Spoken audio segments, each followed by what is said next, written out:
জাহান্নাম কেমন হবে, জাহান্নাম কেমন হবে, কত নিম্নগত হবে। আল্লাহর হাবিব রাহমাতুল লিল আলামিন বলেন, সাহাবায়ে কেরামদের তিনি এইরকম একটি মজলিসে বসলেন, মজলিসের মধ্যে নসিহত করতেছিলেন।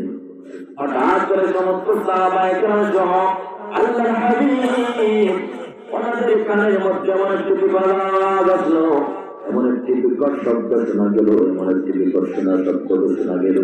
আল্লাহর হাবিব প্রশ্ন করেন, ও সাহাবায়ে কেরাম, এই যে শব্দ করলো সেই শব্দকে তোমরা অনুমান করতে পারতেছ?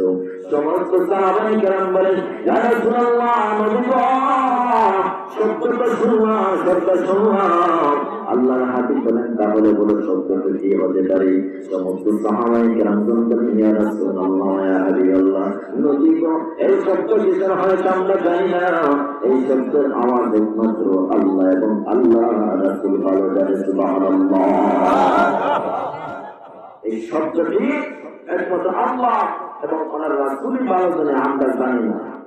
আল্লাহর হাবিব জবাব দেন, সাহাবায়ে কেরাম, এই শব্দটি এমন একটি শব্দ, এটি হলো জাহান্নামের উপরিভাগ থেকে একদম নিম্ন দেশে আমার আল্লাহ একটি জাহান্নামের উপরিভাগ থেকে একটি পাথর ছেড়েছিলেন। গভীর মনোযোগ, উপর ভাগ থেকে একটি জাহান্নামের উপর ভাগ থেকে আল্লাহ একটি পাথর ছেড়েছে।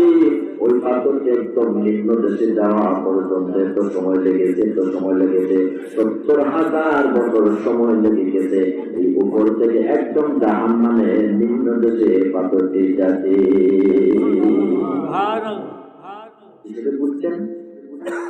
মনে করুন এইরকম একটি গভীর, এমন গভীরতা বুঝাইছেন আল্লাহ রাসূল যে ৭০,০০০ বছর আগে জাহান্নামের উপর থেকে একটি পাথর ছাড়া হয়েছে।